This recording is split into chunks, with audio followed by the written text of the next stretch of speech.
Do you remember what kind of learner you were as a child? Curious, easily distracted, or maybe full of questions? Hi, I'm Tazkia, and today I'd like to share what I've learned about young learners, their characteristics, and how they actually learn best.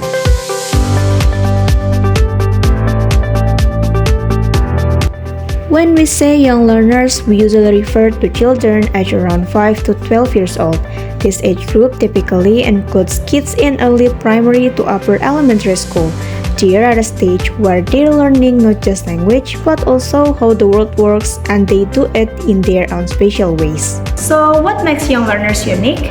Let's look at some of their key characteristics. First of all, children are naturally curious and imaginative. They love asking questions and imagining things beyond reality. A simple story about a dragon can turn into a full-blown adventure in their minds. Curiosity drives their learning, and imagination helps them make sense of abstract ideas.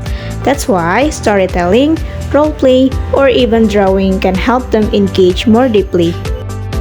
Second, young learners have a short attention span. They can lose focus quickly, especially when lessons are too long or too difficult.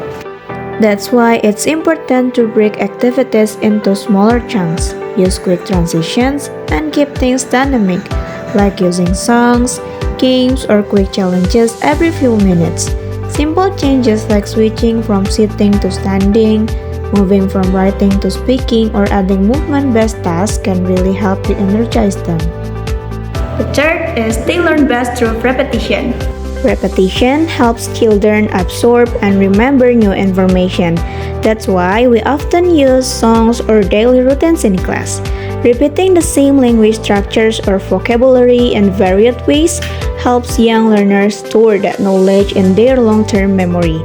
It's not just about memorizing, it's about making the language feel familiar and comfortable. Hearing the same phrases or doing the same task in different contexts builds their confidence and gives them a sense of achievement. Over time, repetition turns practice into progress. And then many young learners are kinesthetic. They learn by moving. They don't want to just sit still and listen. They need to move, act things out, and use their bodies to explore the world around them.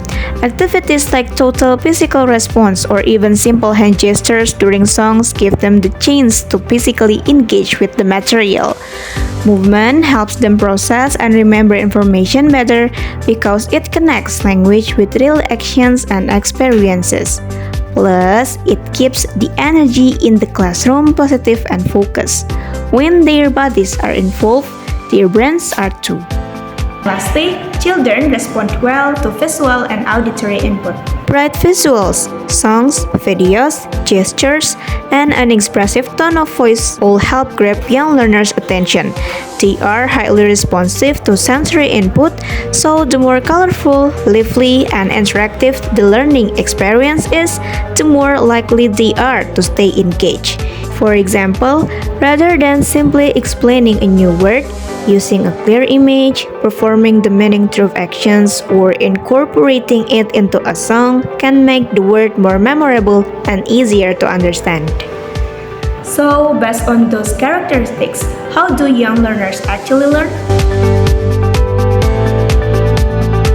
They learn by doing hands-on activities like drawing, role-playing, and games help connect ideas with actions. Next, they learn through play. Play is not just fun, it's how they practice language and build understanding. And then, they learn from each other. Working in groups or peers helps them learn through interaction and imitation. And last, they learn with their senses. Using visuals, movement, music, or repetition engage them more fully.